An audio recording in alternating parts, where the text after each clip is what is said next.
Hello everyone.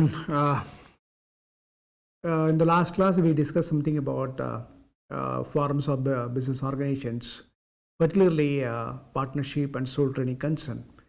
Very importantly, there are a lot of drawbacks in the sole trading concern, or what you call as sole proprietorship and partnership form. Today, I am discussing some of the very important form of business organizations. After the industrial revolution, there is a outlook of the industry is totally changed. The people are look for something. It will be what are the drawbacks in the partnership and sole proprietorship. Drawbacks like unlimited liability, unlimited resources, and absence of continuity. It makes the people to look for some other new form of business structure that is called as popularly we call as a joint stock company.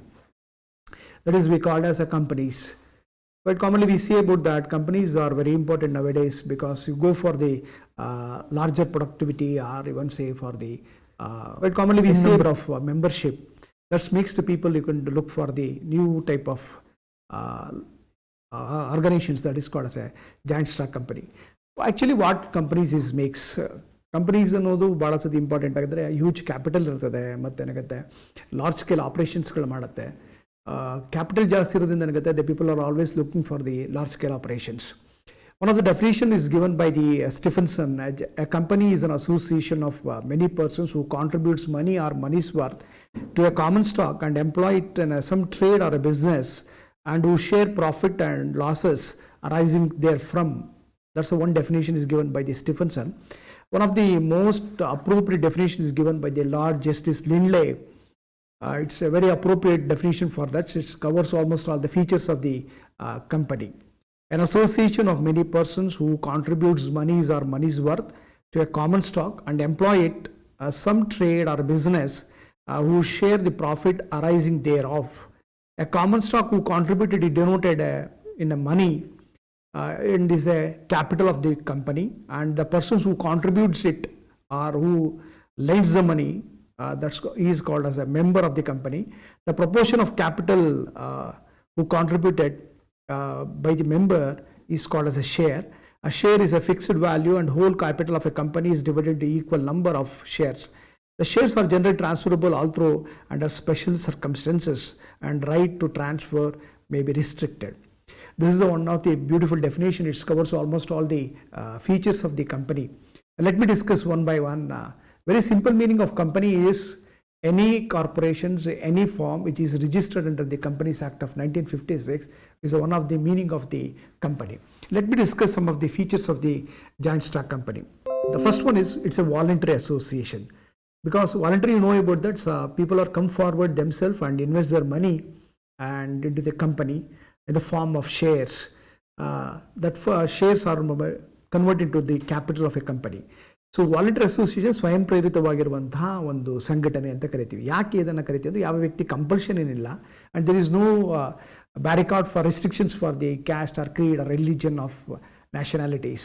So anybody who wants to become a member of the company, they come forward, they can invest the money, they become the member of the company. That's the first one important features. The second one is it's an incorporated association. Incorporated means it's a registered company. Any company which is registered under the Companies Act of 1956, it's called as a company ಅಂತ ನಾನು already ಹೇಳಿದ್ದೀನಿ. ಇಲ್ಲೂ ಸಹ ನನಗೆ incorporation ಅಂದರೆ company act ಒಳಗಡೆ definite ಆಗಿ ಏನಾಗುತ್ತೆ mandatorily those companies though firms has to be registered under the companies act or any latest act ಅಂತ ಹೇಳ್ತೀವಿ. ಅಸೋಸಿಯೇಷನ್ ಒಂದು ಮಾಡೋ ತಗೊಂಡ ತಕ್ಷಣ ಅದು ಇನ್ಕಾರ್ಪೊರೇಷನ್ ರಿಜಿಸ್ಟ್ರೇಷನ್ ಮಾಡೋದು is a mandatory for companies act of 1956. And it's a artificial person. The company is created by law and neither the body nor a soul, but still it exists ಅಂತ ಹೇಳ್ತೀವಿ. No physical existence is to be there, but it's a legal existence will be there. So ವ್ಯಕ್ತಿಗೆ ಏನಾಗುತ್ತೆ ನಾವು ಇದನ್ನಾಗುತ್ತೆ artificial person ಅಂತ ಕೃತಕವಾದ ಮನುಷ್ಯ ಅಂತ ಹೇಳ್ತೀವಿ. ಆ ಮನುಷ್ಯನಿಗೆ ಕಂಪನಿಲಿ ಏನಾಗುತ್ತೆ ಯಾವುದು ಕಣ್ಣು ಇಲ್ಲ, ಬಾಯಿ ಇಲ್ಲ, ಯಾವುದೂ ಇಲ್ಲ.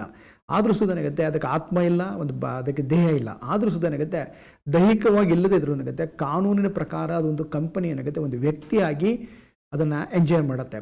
Just like that, its artificial person is created by law and it enjoys all the laws and privileges just like a human beings.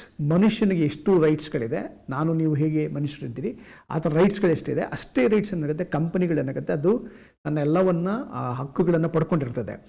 Like that, it can enter into the contract, it can acquire, it can dispose any property, and it can be sued upon anybody. So ತನ್ನ ಹೆಸರಲ್ಲಿ ಏನಾಗುತ್ತೆ ಯಾವ ಆಸ್ತಿಗಳನ್ನ ಬೇಕಾದ್ರೂ ಮಾಡ್ಕೋಬೋದು, ತನಗೆ ಬೇಕಾಗಿರುವಂಥ ಕಾಂಟ್ರಾಕ್ಟ್ನ ಮಾಡ್ಕೊಳ್ಬೋದು, ತನಗೆ ಬೇಕಾದಂಥ ಆಸ್ತಿಗಳು ಮತ್ತು ಯಾವ ವ್ಯಕ್ತಿಗೆ ಏನಾಗುತ್ತೆ ಮೋಸ ಮಾಡಿದಾಗ ಅವನ ಮೇಲೆ ಕಾನೂನು ರೀತಿ ಕ್ರಮ ಕೊಳ್ಳಲಿಕ್ಕೆ ಏನಾಗುತ್ತೆ ತನ್ನ ಹೆಸರಲ್ಲೇ ಏನಾಗುತ್ತೆ ದೇ ಕ್ಯಾನ್ ಫೈಲ್. ಅದೇ ರೀತಿ ಏನಾಗುತ್ತೆ the human beings can also file A case against his company name. ಕಂಪನಿಯ ವಿರುದ್ಧವಾಗಿ ಏನು ಬೇಕಾದ್ರೂ ಕೇಸ್ಗಳನ್ನ ಹಾಕೋದಕ್ಕೆ ಸಾಧ್ಯ ಇರುತ್ತೆ. That's called it's A company is an artificial person is created by law. Next is independent legal entity.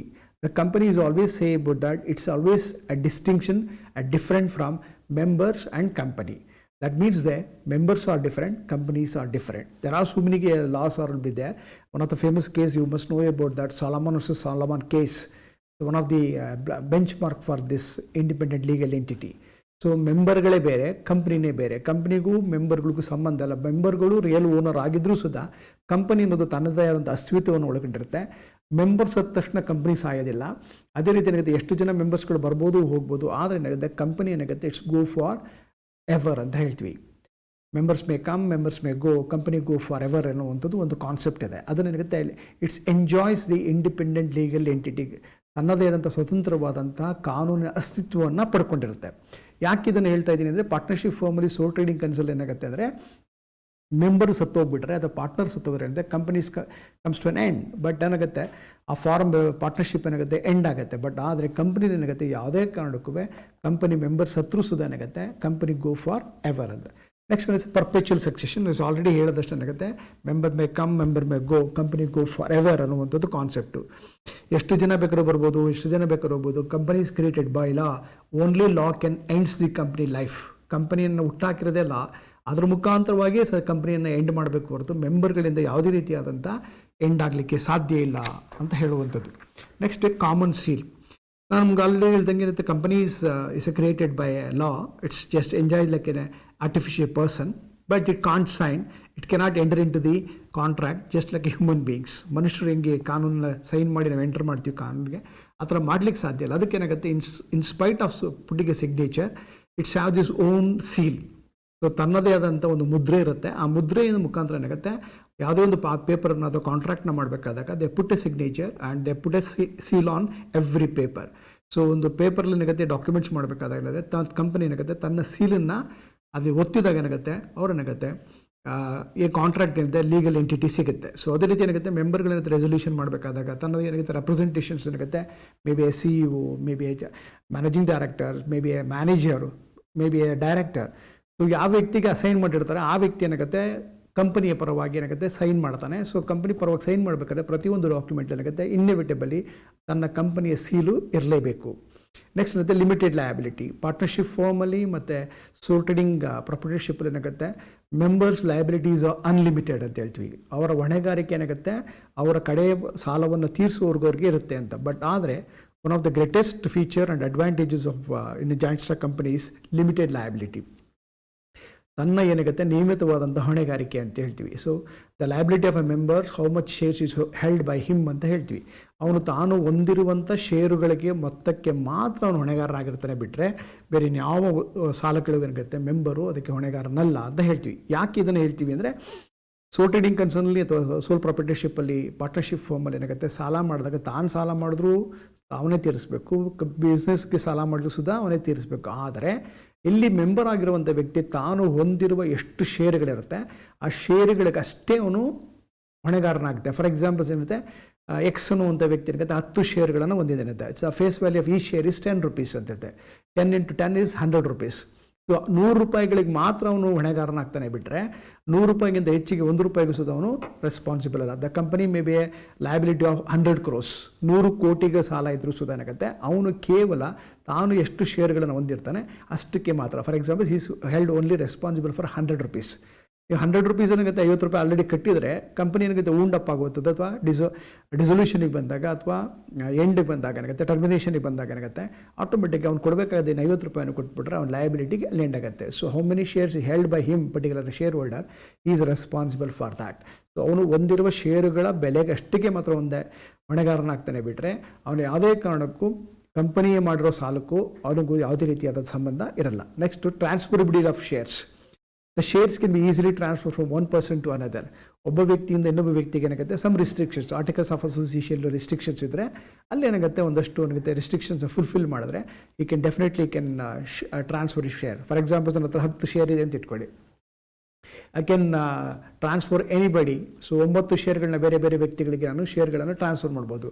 ಆದರೆ ಪಾರ್ಟ್ನರ್ಶಿಪ್ ಫಾರ್ಮಲ್ಲಿ ಯಾವುದೇ ಕಾರಣಕ್ಕೂ without the permission of the partners you cannot transfer is shares. That is very another important. Next, ಕಂಪನಿಗಳಲ್ಲಿ ಹಲವಾರು ರೀತಿ ಕಂಪನೀಸ್ಗಳಿದೆ, but ಅದರಲ್ಲಿ very important ಆಗಿರೋದು 2 ಕಂಪನೀಸ್ಗಳನ್ನ ಮಾತ್ರ ಇವತ್ತು ಡಿಸ್ಕಸ್ ಮಾಡ್ತೀನಿ. One is private company, another is public company. As per Companies Act of 1956, the company may be classified into 2. One is public company, another is private company. Let me discuss what is private company. Section 3 of subclass 1 and subclass 3 of the Indian Companies Act of 1956. What is private company? Private company ಆಗಬೇಕಾದ್ರೆ ಏನಾಗುತ್ತೆ ಅಂದರೆ it's have some restrictions on, it's mentioned the articles of association. First restriction is restrictions the right to transfer is shares. So ಒಂದು restrictions ಏನಂದರೆ ತನ್ನ ಷೇರುಗಳನ್ನು ಇನ್ನೊಬ್ಬ ವ್ಯಕ್ತಿಗೆ ಅವನು ಯಾವುದೇ ಕಾರಣಕ್ಕೂ ಟ್ರಾನ್ಸ್ಫರ್ ಮಾಡಲಿಕ್ಕಾಗಲ್ಲ, ಅದು ಒಂದು restriction. And the limit of the members is 50, excluding who are there in the employment of the company. So ಈಗ ಹಳೆ 1956 ಏನಾಗುತ್ತೆ 50 ಅಂತಿದೆ, ಬಟ್ ಈಗಿನ ಲೇಟೆಸ್ಟ್ ಆ್ಯಕ್ಟ್ ಪ್ರಕಾರ ಈಗ 200ಗೆ ಲಿಮಿಟ್ ಮಾಡಿದ್ದಾರೆ ಆ್ಯಸ್ ಪರ್ 2013 ಆ್ಯಕ್ಟಲ್ಲಿ. ಸೊ 56 ಏನೈತೆ ಅಂದರೆ 50 ಜನ ಮೆಂಬರ್ಸ್ಗಳು ನಿಮ್ಮ ಷೇರುದಾರರು 50 ಜನಕ್ಕಿಂತ ಜಾಸ್ತಿ ಇರಬಾರ್ದು ಅಂತ. And prohibits any company to invite for the public. So ಯಾವುದೇ ರೀತಿ ಪ್ರಾಸ್ಪೆಕ್ಟಸ್ನ ಕೊಡೋಂಗಿಲ್ಲ, ಇನ್ವಿಟೇಷನ್ಸ್ನ ಕೊಡೋಂಗಿಲ್ಲ, ಸೊ ನಮ್ಮ ಷೇರುಗಳನ್ನು ಡಿಬೆಂಚರ್ಸ್ನ ಕೊಂಡ್ಕೊಳ್ಳಿ ಅಂತ ಹೇಳೋಂಗಿಲ್ಲ. There are 3 restrictions on the private company. One, the restrictions on the transfer of shares. Second one is limited restrictions on the limits of the ಮೆಂಬರ್ಸ್ಗಳು 50 ಜನ ಇರಬೇಕು.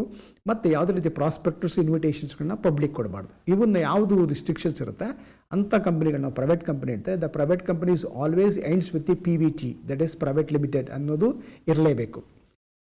What is public company? The very simplest meaning is the companies who are not private company. ಯಾವ ಕಂಪನಿಗಳು ಖಾಸಗಿ ಕಂಪನಿಗಳಲ್ಲ, ಅವೆಲ್ಲವೂ ಸುದಾ ಸಾರ್ವಜನಿಕ company ಅಂತ ಭಾಳ simple ಆಗಿ ಹೇಳುವಂಥ ವರ್ಡು. ಬಟ್ ಅದೇನಾಗುತ್ತೆ ಒಂದು ರಿಸ್ಟ್ರಿಕ್ಷನ್ಸ್ ಏನು ಇರಲ್ಲ ಅಂದರೆ there is no limit on the members, unlimited membership, ಅಥವಾ ಎಷ್ಟು ಜನ ಬೇಕಾದ್ರೂ ಅದನ್ನು ಮೆಂಬರ್ ಆಗಿ ಮಾಡ್ಕೊಳ್ಬೋದು. ಎರಡನೇದು, it can invites any public to subscribe is shares or debentures. ತನ್ನ ಷೇರುಗಳು ಮತ್ತು ಡಿಬೆಂಚರ್ಸ್ಗಳನ್ನು ಸಾಲಪತ್ರಗಳನ್ನ ಕೊಂಡ್ಕೊಳ್ಳಿ ಅಂತ ಪ್ರಾಸ್ಪೆಕ್ಟಸ್ ಮುಖಾಂತರ ಇನ್ವಿಟೇಷನ್ಸ್ ಮುಖಾಂತರ ಕೊಡ್ಬೋದು. And it's also free to transfer is shares. ಯಾವ ವ್ಯಕ್ತಿಗಳು ಬೇಕಾದ್ರೆ ಏನಾಗುತ್ತೆ ಸಮ್ ರಿಸ್ಟ್ರಿಕ್ಷನ್ಸ್ ಇಟ್ಕೊಂಡು ಆರ್ಟಿಕಲ್ಸ್ ರಿಸ್ಟ್ರಿಕ್ಷನ್ಸ್ ಇದ್ದರೆ ಮಾಡ್ತೀವಿ, ಇಲ್ಲಾಂದರೆ ಅದು ಮಾಡ್ಕೊಳ್ಳೋಕ್ಕೆ ಬಗ್ಗೆ ತನ್ನ ಷೇರುಗಳನ್ನ ಯಾರಿಗೆ ಬೇಕಾರೋ ಅದನ್ನ ವರ್ಗಾಯಿಸ್ಬೋದು. So any public company it has to ends with the limited. So public company ಆಗಿರುವಂಥದ್ದು ಅದು ತನ್ನ ನೇಮಿನ ಎಂಡಲ್ಲಿ ಏನಾಗುತ್ತೆ ಲಿಮಿಟೆಡ್ ಅಂತ ಇದ್ದರೆ ಅದನ್ನು ಪಬ್ಲಿಕ್ ಲಿಮಿಟೆಡ್ ಅಂತ ಹೇಳ್ತೀವಿ. ಯಾವುದು ಪ್ರೈವೇಟ್ ಅಂದರೆ ಪ್ರೈವೇಟ್ ಲಿಮಿಟೆಡ್ ಅಂತ ಹೇಳ್ತೀವಿ. This is something about the joint stock company or companies. Let me discuss something another important types of organization that is called as a cooperative organization. So almost all the sole proprietorship and partnership form and even for giant stock company are formed and run only for the intention or object to make a profit. So ಏಕವ್ಯಕ್ತಿ ಸಮಸ್ಯೆ ಆಗಿರ್ಬೋದು, ಪಾಲುದಾರಿಕಾ ಸಮಸ್ಯೆ ಇರ್ಬೋದು, ಅಥವಾ ಈ ಮತ್ತು ಏನಾಗುತ್ತೆ ಕಂಪನಿಗಳೆಲ್ಲವೂ ಸುದ್ದ ಮಾಡುವಂಥದ್ದು ನಡೆಸುವಂಥದ್ದು ಮುಖ್ಯ ಉದ್ದೇಶ ಏನು ಅಂದರೆ ಪ್ರಾಫಿಟ್ ಮಾಡುವಂಥದ್ದು. But whereas in come to the cooperative organization, that's main intention of their not make profit. Its main intention is to provide a service to the people without any profit motive. So ಇಲ್ಲಿ ಭಾಳ ಮುಖ್ಯವಾದಂಥ ಸಹಕಾರ ಸಂಘ ಅಂತ ನಾವು ಏನು ಹೇಳ್ತೀವಿ, ಆ ಸಂಘಗಳ ಮುಖ್ಯ ಉದ್ದೇಶ ಅಂದರೆ ಲಾಭವನ್ನು ಗಳಿಸುವ ಉದ್ದೇಶ ಇಲ್ಲ. ಅವರೇನಾಗುತ್ತೆ ದ ಮೇನ್ ಇಂಟೆನ್ಷನ್ ತನ್ನ ಮೆಂಬರ್ಗಳಿಗೆ, ತನ್ನ ಸದಸ್ಯರುಗಳಿಗೆ ಸಾಧ್ಯವಾದ ಮಟ್ಟಿಗೆ ಸೇವೆಯನ್ನು ಕೊಡಬೇಕು, ಯಾವುದೇ ರೀತಿ ಪ್ರಾಫಿಟನ್ನು ಹೊಂದಿರಬಾರ್ದು ಅನ್ನೋದು ಇಂಪಾರ್ಟೆಂಟ್.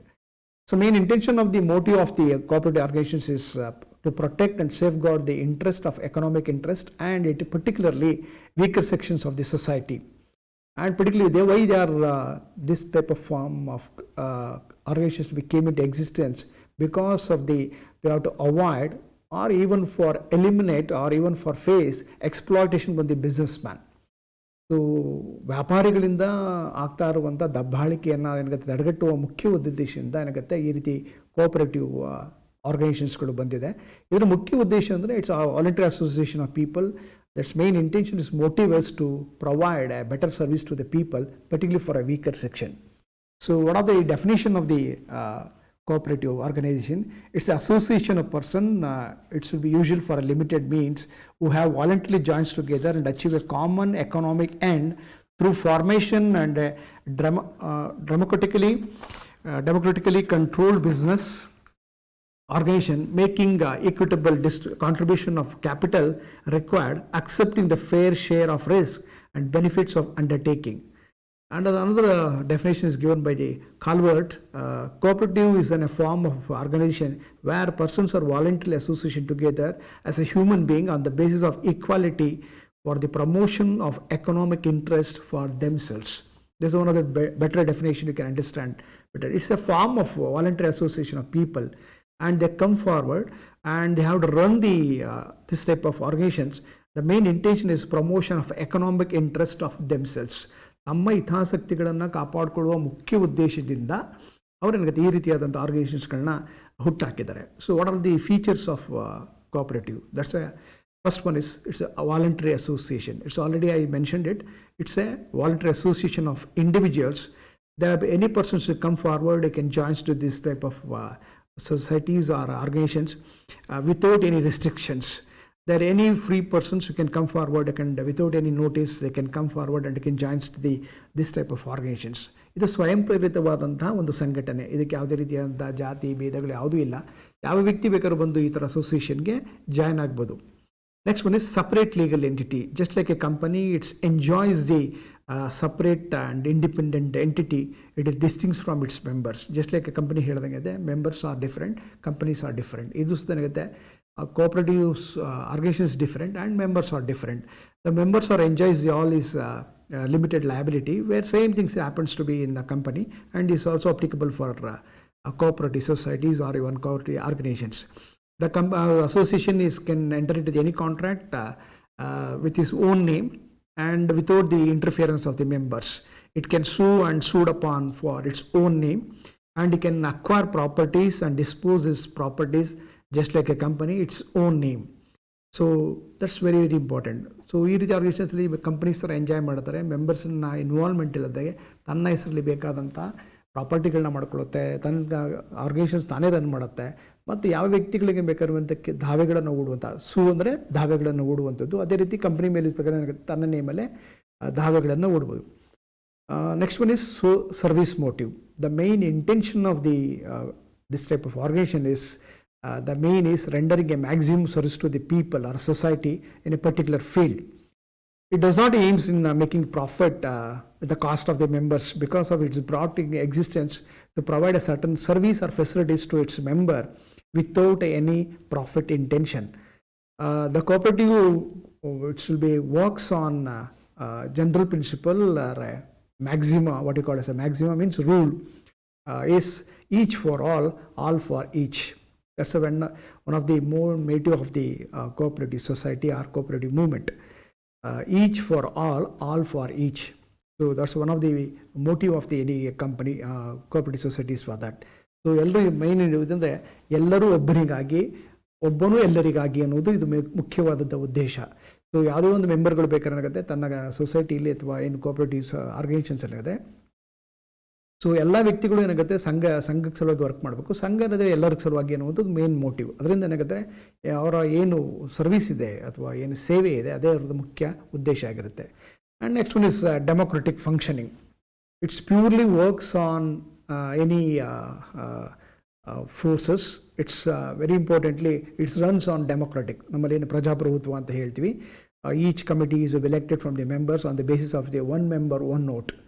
ಸೊ ಒಬ್ಬ ವ್ಯಕ್ತಿಗೆ ಒಂದೇ ಓಟ್ ಇರುತ್ತೆ. ಸೊ ಕಂಪ್ನಿಗಳೇನಾಗುತ್ತೆ ಒಂದು ಶೇರು ಒಂದು ಓಟ್ ಇರುತ್ತೆ. ಬಟ್ ಆದರೆ ಇಲ್ಲೇನಾಗುತ್ತೆ ಅಂದರೆ ಒಬ್ಬ ಎಷ್ಟೇ ಒಂದು ಶೇರ್ ಹೊಂದಿದ್ರು ಸುದಾ ಒಬ್ಬ ಮೆಂಬರ್ಗೆ ಒಂದೇ vote. So that is the democratic principle. So ಆ ರೀತಿ ಇದ್ದಾಗ ಏನಾಗುತ್ತೆ ನಿಮಗೇನಾಗುತ್ತೆ ಇಲ್ಲೇನಾಗುತ್ತೆ ಯಾವುದೇ ರೀತಿಯಾದಂತಹ ಭಯಾಸ್ ಇರೋದಿಲ್ಲ. And don't have any exploitation in the company or in a firm business firm. So ಏನು ತಾನು ಎಷ್ಟು ಶೇರ್ ಬೇಕಾದ್ರೂ ಹೊಂದಿದ್ರು ಅವನೇನಾಗುತ್ತೆ ಒಬ್ಬ ಸದಸ್ಯರಿಗೆ ಒಂದೇ ಓಟ್ ಇರುತ್ತೆ, ಒಬ್ಬ ವ್ಯಕ್ತಿ 50 ಶೇರ್ ಇರ್ಬೋದು, ಇನ್ನೊಬ್ಬ ವ್ಯಕ್ತಿ ಒಂದೇ ಶೇರ್ ಇರ್ಬೋದು. ಸೊ ಇಬ್ಬರಿಗೂ ಏನಾಗುತ್ತೆ ಒಂದೇ ಶೇರ್ ಏನಾಗುತ್ತೆ. This is called as a democratic principle. So they called a general body meeting. They can elected their members in a routine wise or even for through conducting elections or something else. So this is called how the cooperatives forms works. And capital, each member has to contribute in the form of share capital, and share capital should be decided by the members, and they have how much money is required for running this type of firm. So they calculated and distributed in the form of shares. ಇಲ್ಲಿ ಏನಾಗುತ್ತೆ ತನಗೆ ಬೇಕಾದ್ರೂ ಬಂಡವಾಳವನ್ನು ಏನಾಗುತ್ತೆ ಅಂದರೆ ತನ್ನ ಮೆಂಬರ್ಸಿಂದ ಏನಾಗುತ್ತೆ ಶೇರ್ಗಳ ಮುಖಾಂತರ ಅದನ್ನ ಪಡ್ಕೊಳ್ಳುತ್ತೆ. And absence of dividend hunting elements for fair returns of the capital. So ಇಲ್ಲಿ ಏನಾಗುತ್ತೆ ಎಲ್ಲ ಕಂಪನಿಗಳು ಏನಾಗುತ್ತೆ ಅಂದರೆ whatever the intention of the people are investing the money into the company in the form of capital, the main intention they have to get they may have hope to get the dividend. Dividend ಅಂದರೆ the portion of the profit. So ಲಾಭಾಂಶ ಅಂತ ಏನು ಕರಿತೀವಿ, ಆ ಲಾಭಾಂಶವನ್ನು ಪಡ್ಕೊಳ್ಳೋ ಮುಖ್ಯ ಉದ್ದೇಶ ಏನಾಗುತ್ತೆ, ಎಲ್ಲ ಜನರು ಏನಾಗುತ್ತೆ ಹಣವನ್ನು ಕಂಪನಿ ಮೇಲೆ ಇನ್ವೆಸ್ಟ್ ಮಾಡ್ತಾರೆ. ಆದರೆ ಇಲ್ಲೇನಾಗುತ್ತೆ ಕೋಆಪರೇಟಿವ್ ಇದರಲ್ಲಿ ಏನಾಗುತ್ತೆ ಯಾವುದೇ ರೀತಿಯಾದಂಥ ಡಿವಿಡೆಂಟ್ಗಳನ್ನು ಕೊಡೋದಿಲ್ಲ. ಸೊ ಅಲ್ಲೇನಾಗುತ್ತೆ ಮೆಂಬರ್ಸ್ಗಳೇನಾಗುತ್ತೆ ತಮಗೇನಾಗುತ್ತೆ ಏನಾಗುತ್ತೆ ಆ ರಿಟರ್ನ್ಸ್ ಏನಾಗುತ್ತೆ ಅವ್ರಿಗೇನಾಗುತ್ತೆ ತಮ್ಮ ಏನು ಕೊಂಡ್ಕೊಳ್ಳುವಂಥ ವಸ್ತುಗಳೇನಾಗುತ್ತೆ ಆ ವಸ್ತುಗಳ ಏನಾಗುತ್ತೆ ವೆಚ್ಚ ಏನಾಗುತ್ತೆ ಅದು ಇದು ಪರ್ಚೇಸಿಂಗ್ ಏನಿರುತ್ತೆ ಸೇಲಿಂಗ್ ಪ್ರೈಸ್ ಇರುತ್ತೆ ಅದು ಕಡಿಮೆ ಮಾಡುತ್ತೆ. ಸೊ ಅದರಿಂದ ಏನಾಗುತ್ತೆ ಪ್ರಾಫಿಟ್ ಅಂತ ಏನು ಕೊಡಲ್ಲ. ಸರ್ಪ್ಲಸ್ ಏನಾಗುತ್ತೆ ಅಂದರೆ they are suppose they have a surplus. So ಇನ್ನೂ ಎಲ್ಲ ಕೊಟ್ಟು ಹಣ ಉಳ್ಕೊಂಡ್ರೆ ಏನಾಗುತ್ತೆ ಆ ಹಣವನ್ನು ಏನಾಗುತ್ತೆ they return it in the form of bonus. So bonus ರೂಪದಲ್ಲಿ ಏನಾಗುತ್ತೆ ಅಂದರೆ ಅದನ್ನು ಯಾವ ಮೆಂಬರ್ಸ್ ಇರ್ತಾರೆ ಆ ವ್ಯಕ್ತಿಗಳಿಗೆ ಕೊಡ್ತಾರೆ. Another very important feature of the cooperative movement organization is cash trading. So the main intention of the running this type of organization is cash and carry basis. That's the universal features of the cooperative organizations. They have a limited capital, that's why they cannot give a credit to the members. So ಯಾವ ವ್ಯಕ್ತಿಗಳು ಬೇಕಾದ್ರೂ ಬಂದು purchase ಮಾಡ್ಬೋದು, but ಆದರೆ they have to whatever the product they want to buy it in the form of the paying the cash at the spot itself. So ಅಲ್ಲೇನಾಗುತ್ತೆ ಹಣವನ್ನು ಕೊಟ್ಟು ಏನಾಗುತ್ತೆ ಕೊಂಡ್ಕೊಳ್ಬೇಕು ಮತ್ತು ಯಾವುದೇ ರೀತಿಯಾದ ಸಾಲಗಳನ್ನು ಕೊಡೋದಿಲ್ಲ. ಅದಕ್ಕೆ ಏನಾಗುತ್ತೆ ಕೋಆಪರೇಟಿವ್ ಸೊಸೈಟೀಸ್ಗಳಲ್ಲಿ ಅಥವಾ ಮೂವ್ಮೆಂಟಲ್ಲಿ ಸಾಧ್ಯವಾದ ಮಟ್ಟಿಗೆ ಏನಾಗುತ್ತೆ ಈ ರೀತಿ ಬ್ಯಾಡ್ ಡೆಟ್ಸ್ ಆಗ್ತಿರೋ ರೀತಿಯಿಂದ ತಡೆಗಟ್ಟುಕೊಳ್ಳೋ ಮೇನ್ ಇಂಟೆನ್ಷನ್ ಏನಾಗುತ್ತೆ ಕ್ಯಾಶ್ ಆ್ಯಂಡ್ ಕ್ಯಾರಿ ಪಾಲಿಸಿಯನ್ನು ಅಪ್ಲೈ ಮಾಡ್ತಾರೆ. The next one is state control and cooperative corporate status.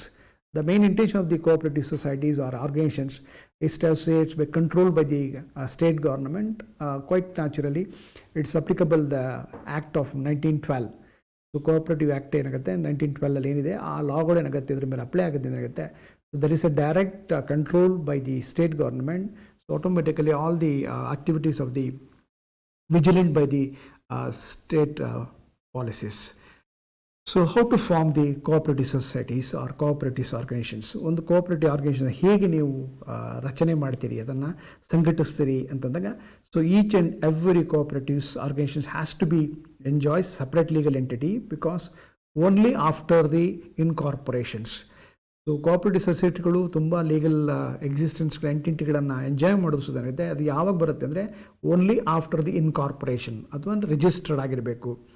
So you have to form a cooperative organization. The minimum member is 10 is for formation of the society. So ಒಂದು ಸೊಸೈಟಿಯನ್ನು ನೀವು ಮಾಡಬೇಕಾದ್ರೆ ಏನಾಗುತ್ತೆ 10 ಜನಗಳ minimum ಕನಿಷ್ಠ 10 ಜನಗಳ ಅವಶ್ಯಕತೆ ಇರುತ್ತೆ. 10 ಜನಗಳು ಸೈನ್ ಮಾಡಿದ್ರೆ ಏನಾಗುತ್ತೆ ಒಂದು ಕೋಆಪರೇಟಿವ್ ಆರ್ಗನೈಸೇಷನ್ ನೀವು ಸ್ಟಾರ್ಟ್ ಮಾಡ್ಬೋದು. ಆ್ಯಂಡ್ ರಿಜಿಸ್ಟ್ರೇಷನ್ ಮಾಡಬೇಕಾದ್ರೆ ಏನಾಗುತ್ತೆ the application has to be filled by the cooperative societies or organization. So application must contains the following information: name of the society, aims and objective of the society, amount and division of the share capital, and name and address of the members, and 2 copies of the bylaw. Bylaw ಅಂದ್ರೆ ಏನಾಗುತ್ತೆ so rules and regulations of the society. So ಆ society ಒಳಗಡೆ ಯಾವ್ಯಾವ ರೀತಿ rules and ರೆಗ್ಯುಲೇಷನ್ಸ್ಗಳನ್ನ ಮಾಡ್ಕೊಳ್ತೀರಿ ಅನ್ನೋದರ ಒಂದೇನಾಗುತ್ತೆ ಒಂದು act ಪ್ರಕಾರ ಏನಾಗುತ್ತೆ ಒಂದು ಬುಕ್ ಪ್ರಕಾರದ ಪ್ರಿಂಟ್ ಮಾಡಿ ಏನಾಗುತ್ತೆ ಅದನ್ನ 2 ಕಾಪೀಸನ್ನು ಏನಾಗುತ್ತೆ ರಿಜಿಸ್ಟರ್ ಆಫ್ ಸೊಸೈಟೀಸ್ಗೆ ಕೊಡಬೇಕು. And 2 copies of rules and regulation of the society. So ಅದನ್ನು ಬಿಟ್ಟು ಏನಾಗುತ್ತೆ ನೀವೊಂದಷ್ಟು ಏನು ಬೇರೆ ರೂಲ್ಸ್ ಆ್ಯಂಡ್ ರೆಗ್ಯುಲೇಷನ್ಸ್ ಮಾಡ್ಕೊಂಡಿದ್ದೀರಿ ಅನ್ನೋದನ್ನ ತೊಗೊಂಡು ಅಪ್ಲಿಕೇಶನ್ ಜೊತೆಗೆ ಒಂದು ಮಿನಿಮಮ್ ಫೀಸ್ ಅಂತ ಇರುತ್ತೆ. ಆ ಮಿನಿಮಮ್ ಫೀಸು ಮತ್ತು ಈ ಡಾಕ್ಯುಮೆಂಟ್ಸ್ಗಳನ್ನು ತೊಗೊಂಡೋಗಿ ಏನಾಗುತ್ತೆ ರಿಜಿಸ್ಟರ್ ಆಫ್ ಕೋಆಪರೇಟಿವ್ ಸೊಸೈಟೀಸ್ ಕೊಟ್ಟರೆ ಅವ್ರಿಗೆ ಸಬ್ಮಿಷನ್ ಮಾಡಿದ್ರೆ ಅವ್ರು ಏನಾಗುತ್ತೆ ಇಡೀ ನಿಮ್ಮ ಅಪ್ಲಿಕೇಶನ್ನ ನೋಡಿ ಅದರಿಂದ ಏನಾಗುತ್ತೆ, ಏನಾದ್ರು ಡೆಫಿಷಿಯನ್ಸಿ ಇದ್ರೆ ಏನಾಗುತ್ತೆ ಅದನ್ನು ರೆಕ್ಟಿಫೈ ಮಾಡಿ ಕೇಳ್ತಾರೆ. ಅದು ಯಾವುದೂ ಇಲ್ಲ ಅಂದರೆ ಏನಾಗುತ್ತೆ, ಆಟೋಮೆಟಿಕ್ಕಾಗಿ ಏನಾಗುತ್ತೆ ನಿಮಗೆ ಏನಾಗುತ್ತೆ ಒಂದಷ್ಟು ರಿಜಿಸ್ಟ್ರೇಷನ್ ಫೀಸನ್ನು ಕಟ್ಟಿದ ಮೇಲೆ ಏನಾಗುತ್ತೆ ನಿಮಗೆ ಏನಾಗುತ್ತೆ ರಿಜಿಸ್ಟ್ರೇಷನ್ ಕಾಪಿ ಕೊಡುತ್ತೆ. ರಿಜಿಸ್ಟ್ರೇಷನ್ ಕಾಪಿ ಕೊಟ್ಟ ತಕ್ಷಣ the company cooperative societies came into existence ಅಂತ ಹೇಳ್ತೀವಿ.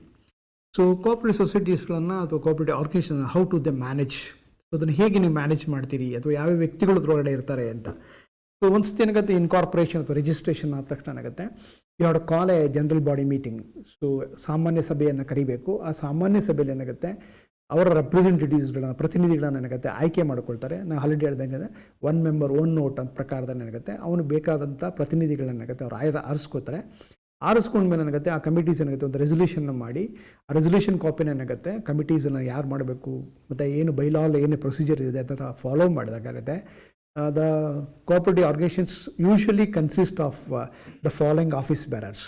ಸೊ ಒಂದು ಸೊಸೈಟಿ ಒಳಗಡೆ ಈ ಒಂದು 5 ಜನ ವ್ಯಕ್ತಿಗಳು ಬಹಳ ಇಂಪಾರ್ಟೆಂಟ್ ಆಗಿರೋ ವ್ಯಕ್ತಿಗಳು ಪ್ರತಿಯೊಂದು ಕೋಆಪರೇಟಿವ್ಸ್ ಇದೆ, ಬಿಗ್ ಆರ್ ಲಾರ್ಜ್, ಸಣ್ಣದಾಗಿರ್ಬೋದು ದೊಡ್ಡದಾಗಿರ್ಬೋದು. ಮಿನಿಮಮ್ ಮೆಂಬರ್ಸ್ಗಳಿರ್ತಾರೆ. ಒಂದು ಪ್ರೆಸಿಡೆಂಟ್ ಇರ್ತಾನೆ, ಒಬ್ಬ ಅಧ್ಯಕ್ಷ ಇರ್ತಾನೆ, ಇನ್ನೊಬ್ಬ ಉಪಾಧ್ಯಕ್ಷ ಇರ್ತಾನೆ, ಇನ್ನೊಬ್ಬ ಕಾರ್ಯದರ್ಶಿ ಇರ್ತಾನೆ, ಇನ್ನೊಬ್ಬನಿಗೆ ಜಾಯಿಂಟ್ ಸೆಕ್ರೆಟರಿ ಜಂಟಿ ಕಾರ್ಯದರ್ಶಿ ಇರ್ತಾನೆ, ಇನ್ನೊಬ್ಬ ಟ್ರೆಷರರ್ ಅದು ಕೋಶಾಧಿಕಾರಿ ಅಂತ ಏನು ಹೇಳ್ತೀವಿ ಆ ವ್ಯಕ್ತಿಗಳಿರ್ತಾರೆ. ಇದು ಮಿನಿಮಮ್ ಇರ್ತಾರೆ. ಈ ವ್ಯಕ್ತಿಗಳಿರುತ್ತೆ ಡೇ ಟು ಡೇ ಅಫೇರ್ಸ್ಗಳನ್ನು ನಿಮ್ಮ ಸೊಸೈಟಿನ ನೋಡಿಕೊಳ್ತಾರೆ. ನಿಮ್ಮ ಪ್ರೋಗ್ರಾಮ್ಸು ಪಾಲಿಸೀಸ್ಗಳು ಏನಿರ್ತದೆ as per the managing committee ಇರ್ತಾರೆ ಅದ್ರ ಪ್ರಕಾರವಾಗಿ ಏನಾಗುತ್ತೆ ನಡ್ಕೊಳ್ತಾರೆ. ಮತ್ತು ಏನಾಗುತ್ತೆ ಕೋಆಪರೇಟಿವ್ ಸೊಸೈಟಿ ಏನಾಗುತ್ತೆ ರಿಜಿಸ್ಟ್ರಾರು ನಿಮ್ಮ ಡೇ ಟು ಡೇ ಅಫೇರ್ಸ್ಗಳ ಬಗ್ಗೆ ಅವ್ರು ನೋಡ್ತಾ ಇರ್ತಾನೆ. ಸೊ ಅವಾಗ ಏನಾದರೂ ಒಂದಷ್ಟು ರೂಲ್ಸ್ಗಳನ್ನು ನೀವು ವೈಲೇಟ್ ಮಾಡೋದಾಗುತ್ತೆ ಇಮಿಡಿಯೇಟಾಗಿ ನಿಮ್ಗೆ ನೋಟಿಸ್ ಕೊಡುವಂಥದ್ದು ಇರುತ್ತೆ. ಮತ್ತು ಇನ್ಸ್ಪೆಕ್ಷನ್ ಮಾಡ್ತಾರೆ, ಎವ್ರಿ ಇಯರ್ ಇನ್ಸ್ಪೆಕ್ಷನ್ ಮಾಡ್ತಾರೆ ಮತ್ತು ಆಡಿಟ್ ಮಾಡಿಸ್ತಾರೆ ನಿಮ್ಮ ಬುಕ್ಸ್ ಆಫ್ ಅಕೌಂಟ್ಸನ್ನು. That has to submit in the place before the general body meeting. So ಪ್ರತಿ ವರ್ಷದ ಜನರಲ್ ಬಾಡಿ ಮೀಟಿಂಗ್ ಇರುತ್ತೆ. ಆ ಜನರಲ್ ಬಾಡಿ ಮೀಟಿಂಗಲ್ಲಿ ಅದನ್ನು ಅಪ್ರೂವಲ್ನ ತೊಗೊಳ್ಬೇಕು. So what are the advantages of the cooperatives? So open membership. So ಯಾವ ವ್ಯಕ್ತಿ ಬೇಕಾದ್ರೂ ಏನಾಗುತ್ತೆ ಇದರಲ್ಲಿ ಮೆಂಬರ್ ಆಗ್ಬೋದು. ಅದು ಯಾವುದೇ ರೀತಿ ಕ್ಯಾಸ್ಟು ಕ್ರೀಡು ಮತ್ತು ಜೆಂಡರ್ ಬಯಾಸ್ ಇರೋದಿಲ್ಲ. Anybody is come forward, you can become the member of any joint stock company cooperative societies and easy formation. So ಅದೇನಂತ ರೂಲ್ಸ್ ಆ್ಯಂಡ್ ರೆಗ್ಯುಲೇಷನ್ಸ್ಗಳನ್ನ ಫಾಲೋ ಮಾಡ್ಕೊಂಡು 10 ಜನ ಮೆಂಬರ್ಗಳು ಸೇರಿಕೊಂಡ್ರೆ ತಮ್ಮದೇ ಆದಂಥ ಒಂದು ಅಸೋಸಿಯೇಷನ್ನ ಮಾಡ್ಕೊಳ್ಳೋಕ್ಕೆ ಸಾಧ್ಯ ಇರುತ್ತೆ. ಅದನ್ನು ಎರಡು registered as per the cooperatives act and submit applications to the register of the cooperative. And the main intention of the cooperative organization is service motive. So ಸೇವೆ ಮಾಡೋ ಮುಖ್ಯ ಉದ್ದೇಶ ಇರುತ್ತೆ. ಯಾವುದೇ ರೀತಿ ಪ್ರಾಫಿಟ್ ಓರಿಯೆಂಟೆಡ್ ಇರಬಾರ್ದು. ಅವ್ರೇನಿರುತ್ತೆ ಸೇವೆ ಮಾಡೋ ಮುಖ್ಯ ಉದ್ದೇಶದಿಂದ ಏನಾಗುತ್ತೆ ಈ ರೀತಿ ಕೋಆಪರೇಟಿವ್ ಆರ್ಗನೈಸೇಷನ್ಸ್ಗಳನ್ನ ಸೆಟಪ್ ಮಾಡಬೇಕು. ಆ್ಯಂಡ್ ಲಿಮಿಟೆಡ್ ಲಯಬಿಲಿಟೀಸ್ ಆಲ್ರೆಡಿ ಹೇಳ್ದಂಗೆ ಇರುತ್ತೆ. ಸೊ ನೀವು ಎಷ್ಟು ಶೇರ್ಗಳು ಹೊಂದಿರ್ತೀರಿ ಅಷ್ಟಕ್ಕೆ ಮಾತ್ರ ನೀವೇನಾಗುತ್ತೆ ಲಯಬಲ್ ಆಗ್ತೀರಿ. ಸೊ ಸೊಸೈಟಿನೇ ಬೇರೆ ಇರುತ್ತೆ, ಮೆಂಬರೇ ಬೇರೆ ಇರ್ತಾರೆ. And democratic function. ಸೊ ಪ್ರಜಾಪ್ರಭುತ್ವದ ನೆಲೆಯಲ್ಲಿ ಏನಾಗುತ್ತೆ it's be functions as per the democratic policies. So already ಹೇಳಿದೆ one member one vote, not as a one share one member. So one member ಒಂದು ವೋಟ್ ಇರೋದ್ರಿಂದ ಅವನು ಎಷ್ಟು ಶೇರ್ಗಳನ್ನ ಹೊಂದಿದ್ರು ಸುದ ಏನಾಗುತ್ತೆ ಅವನು ವೋಟ್ ಒಂದೇ ಇರುತ್ತೆ. And continuity. ಸೊ ಆಲ್ರೆಡಿ ಹೇಳಿದಾಗ member may come member may go, cooperative societies go for ever ಅನ್ನೋಂಥ ಕಾನ್ಸೆಪ್ಟ್ ಇರುತ್ತೆ. ಆ್ಯಂಡ್ ಸ್ಟೇಟ್ ಅಸಿಸ್ಟೆನ್ಸ್ ಕೊಯ್ಟ್ ಹೇಳ್ದಂಗೆ ಮತ್ತು ಸ್ಟೇಟ್ ಪಾಲಿಸಿಗಳಿದ್ದಂಗೆ ಇರುತ್ತೆ ಅದನ್ನು ಕಂಟ್ರೋಲ್ ಮಾಡುತ್ತೆ. So what are disadvantages of the cooperative societies? Difference and breaking among the members. Quite common ಇದ್ದರೆ ಕೋಆಪರೇಟಿವ್ ಸೊಸೈಟಿಲಿ ಸಕ್ಸಸ್ಫುಲ್ ಯಾಕೆ ಆಗ್ತಾ ಇಲ್ಲ ಅಂದರೆ ಏನಾಗುತ್ತೆ so lot of differences between the ಮೆಂಬರ್ಸ್ಗಳ ನಡುವೆ ತುಂಬ ಡಿಫ್ರೆನ್ಸಸ್ ಇರುತ್ತೆ, ಡಿಸ್ಪ್ಯೂಟ್ಸ್ ಆಗುತ್ತೆ, collapse of the cooperative societies. So basically ಏನಾಗುತ್ತೆ ಒಂದಷ್ಟು ಮೆಂಬರ್ಸ್ಗಳು ಒಂದು ಕಡೆ ಒಂದು ಗುಂಪು ಮಾಡ್ಕೊಂಡಾಗ ಇನ್ನೊಂದು ಗುಂಪಿಗೆ ಏನಾಗುತ್ತೆ ಒಂದು ಕೋಆಪರೇಷನ್ ಇಲ್ಲದಾಗ ಏನಾಗುತ್ತೆ ಆಟೋಮೆಟಿಕ್ ಏನಾಗುತ್ತೆ ಡಿಫ್ರೆನ್ಸಸ್ಗಳಾಗಿರುತ್ತೆ. It may leads to the winding up of the societies. And limited capital. So already ಹೇಳ್ದಂಗೆ ಏನಾಗುತ್ತೆ ಇನ್ಎಡಿಕ್ವೇಟ್ ಕ್ಯಾಪಿಟಲ್. ಸೊ ಮೆಂಬರ್ಗಳೇನಾಗುತ್ತೆ ಇರೋದು ಲಿಮಿಟೆಡ್ ಆಗಿರೋದ್ರಿಂದ ನಿಮಗೆ ಬೇಕಾದಂಥ ಶೇರಿನ ಅಮೌಂಟ್ ಅಥವಾ ಬಂಡವಾಳ ಜಾಸ್ತಿ ಪ್ರಮಾಣದಲ್ಲಿ ಸಿಗಲ್ಲ. ಜಾಸ್ತಿ ಪ್ರಮಾಣದಲ್ಲಿ ಸಿಗದೆ ಏನಾಗುತ್ತೆ ಲಾರ್ಜ್ ಸ್ಕೇಲ್ ಆಪ್ರೇಷನ್ಸ್ ಮಾಡೋದಕ್ಕೆ ಒಂದು ಅಬ್ಸ್ಟಕಲ್ ಆಗುತ್ತೆ. And lack of managerial talent. So another important disadvantage is you cannot find a managerial talented peoples. So you cannot expect the highly qualified and experienced efficient person for the management. Because ಏನಾಗುತ್ತೆ ನಿಮ್ಮ ಮ್ಯಾನೇಜ್ಮೆಂಟಲ್ಲಿ ನಿಮ್ಮ ಸೊಸೈಟಿಯಲ್ಲಿ financial resources ಭಾಳ ಕಡಿಮೆ ಇರೋದ್ರಿಂದ ನಿಮಗೆ ಬೇಕಾದಂಥ qualified ಮೆಂಬರ್ಸ್ಗಳನ್ನು experience ಇರುವಂಥ ವ್ಯಕ್ತಿಗಳನ್ನ ತೊಗೊಳಕ್ಕಾಗಲ್ಲ. Because the law is not permit you can get this type of qualified persons. And insufficient motivation. Another ಭಾಳ ಮುಖ್ಯ ಉದ್ದೇಶ ಅಂದರೆ ನಿಮ್ಮಲ್ಲಿ ಏನಾಗುತ್ತೆ ಯಾವುದೇ ರೀತಿಯಾದ ಲಾಭ ಇಲ್ಲದಿರೋದ್ರಿಂದ ಮತ್ತು ಲಾಗಳು ತುಂಬ ಇಂಟರ್ಫಿಯರೆನ್ಸ್ ಇರುತ್ತೆ ಏನಾಗುತ್ತೆ, ಮ್ಯಾನೇಜರ್ ಇರುತ್ತೆ. ಸೊ ಅಲ್ಲಿರುವಂಥ ಮೆಂಬರ್ಸ್ಗಳಿಗೆ ಮತ್ತು ಮ್ಯಾನೇಜರ್ ಪರ್ಸನ್ಸ್ಗಳಿದೆ, they not sufficient interest on working. ಯಾಕೆಂದರೆ ನಿಮ್ಮಲ್ಲಿ ಏನಾಗುತ್ತೆ, ಹಣದ ಸೌಲಭ್ಯ ಅಥವಾ ಹಣದ ಫಿನಾನ್ಷಿಯಲ್ ಸ್ಟ್ರೆಂತ್ ನಿಮ್ಗೆ ಜಾಸ್ತಿ ಇಲ್ದಿರೋದ್ರಿಂದ ಏನಾಗುತ್ತೆ, ಕ್ವೈಟ್ ಕಾಮನ್ ಆಗುತ್ತೆ ಅಂದರೆ the people are not interest towards in get into the work. So ಕೆಲಸ ಮಾಡ್ಬೇಕಾದ್ರೆ ಅವ್ರಿಗೆ ಇಂಟ್ರೆಸ್ಟ್ ಇರೋದಿಲ್ಲ. Next lack of secrecy. So ರಹಸ್ಯವನ್ನು ಕಾಪಾಡ್ಕೊಳ್ಳೋಕ್ಕೆ ಸಾಧ್ಯನೇ ಇಲ್ಲ, ಯಾಕಂದರೆ ಎಲ್ಲ ರೀತಿಯಾದಂಥ ಓಪನ್ ಆಗಿ ನೀವು ಏನಾಗುತ್ತೆ ಬುಕ್ಸ್ ಆಫ್ ಅಕೌಂಟ್ಸ್ಗಳನ್ನು ನೀವು ಪ್ರತಿ ವರ್ಷ ನೀವು ಜನರಲ್ ಬಾಡಿ ಮೀಟಿಂಗಲ್ಲಿ ಸಬ್ಮಿಷನ್ ಮಾಡಬೇಕಾಗಿರುತ್ತೆ. ಸೊ ನಿಮ್ಮಲ್ಲಿ ರಹಸ್ಯ ಅನ್ನುವಂಥದ್ದು ಕಾಪಾಡ್ಕೊಳ್ಳೋಕ್ಕೆ ಭಾಳ ಕಷ್ಟ ಆಗುತ್ತೆ. And excessive state interference, already ಹೇಳ್ದಂಗೆ every cooperative societies all be controlled by the state governments. So state government ಅಂದರೆ particular register of cooperative society ಏನಿರುತ್ತೆ, ಪ್ರತಿಯೊಂದು ಹೆಡ್ ಕ್ವಾರ್ಟರ್ಸಲ್ಲಿ ಡಿಸ್ಟ್ರಿಕ್ಟ್ ಹೆಡ್ ಕ್ವಾರ್ಟರ್ಸಲ್ಲಿ ಇರಿದ್ದಾಗ ಆಗುತ್ತೆ, ಅವರು is always looking eye on your almost all the societies. So ಪ್ರತಿಯೊಂದು ಸೊಸೈಟೀಸ್ಗಳೇನಾಗುತ್ತೆ ಅವರು ನಿಮ್ಮನ್ನು ನೋಡ್ತಾ ಇರೋದ್ರಿಂದ, ನಿಮ್ಮ ಏನು ಡೇ ಟು ಡೇ ಅಫೇರ್ಸ್ಗಳ ಬಗ್ಗೆ ಏನಾಗುತ್ತೆ ಭಾಳ ವಿಜಿಲೆಂಟಾಗಿ ನೋಡ್ತಾ ಇರೋದ್ರಿಂದ ಏನಾಗುತ್ತೆ, so lot of state interference it may leads to the successful working of the cooperative societies. So ನಿಮಗೆ ತುಂಬ ಯಶಸ್ವಿಯಾಗಿ ಮಾಡೋದಕ್ಕೆ ಸಾಧ್ಯ ಇಲ್ಲ, ಯಾಕೆಂದರೆ ಸಾಕಷ್ಟು ಲಾಗಳು ನಿಮಗೆ ಇಂಟರ್ಫಿಯರೆನ್ಸ್ ಇರೋದ್ರಿಂದ ನಿಮಗೆ ಸಫಿಷಿಯೆಂಟಾಗಿ ಅಥವಾ ಸಕ್ಸಸ್ಫುಲ್ಲಾಗಿ ಕೆಲಸವನ್ನು ಮಾಡಲಿಕ್ಕೆ ಸಾಧ್ಯ ಇಲ್ಲ. This is something about the business forms. It starts from the sole proprietorship and partnership and Hindu family system and joint stock companies and cooperative societies. In the second block, I'll discuss on the public utilities and business combination. Thank you.